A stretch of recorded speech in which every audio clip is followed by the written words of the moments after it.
Hello दोस्तों, कैसे हैं? उम्मीद करता हूँ बढ़िया होंगे सारे के सारे। आइए सुनाते हैं आपको एक और छोटी सी कहानी। जो मुस्कुरा रहा है उसे दर्द ने पाला होगा, जो चल रहा है उसके पाँव में छाला होगा। बिना संघर्ष के इंसान चमक नहीं सकता।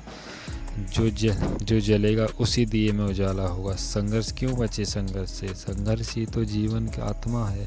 जितना कठिन संघर्ष होगा उतनी ही शानदार जीत होगी।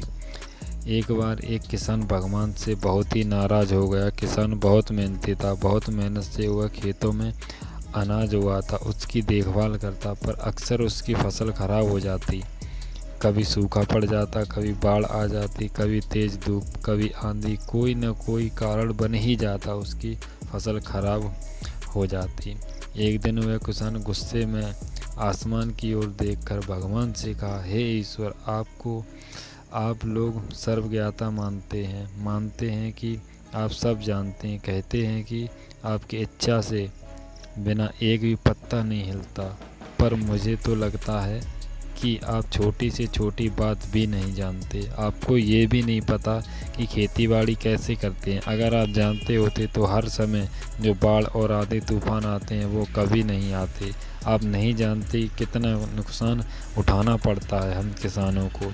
यदि आप मेरे हाथ में यह शक्ति दे दें कि जैसा मैं चाहूँ वैसा मैं मौसम कर दूँ, फिर आप देखना मैं अन्न के एक भंडार लगा दूँ। भगवान इस किसान के तीखे वाक्य सुनकर मुस्कराए।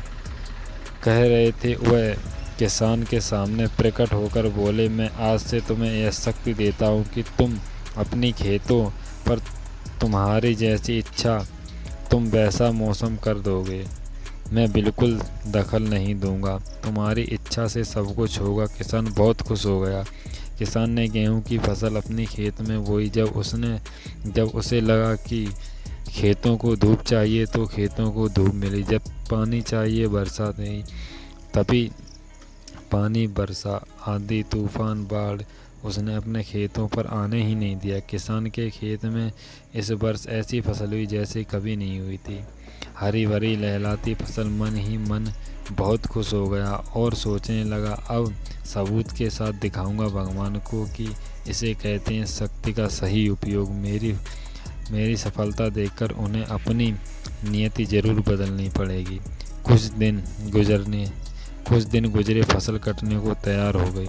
किसान बहुत उत्सुकता के साथ फसल काटने लगा, पर जैसे ही उसकी नज़र गेहूं की बालियों पर गई तो उसने अपना सिर पटक लिया और वह रोने चिल्लाने लगा। गेहूं की एक भी बाली के अंदर गेहूं का दाना नहीं था, सारी बालियां अंदर से खाली थी। किसान बहुत दुखी हो गया। उसने भगवान को रोते हुए फिर पुकारा, हे प्रभु, तुमने ये मेरे साथ क्या किया? क्या तुमने मुझे कोई सजा दी?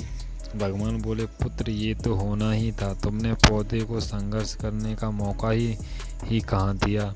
न तो तुमने उन्हें आंधियों से जूझने दिया, न तेज बारिश से सहने दिया, और न ही धूप में तपने दिया। एक ही चुनौती सामना तुमने उन्हें नहीं करने दिया, इसीलिए सारे पौधे अंदर से खोखले रह गए।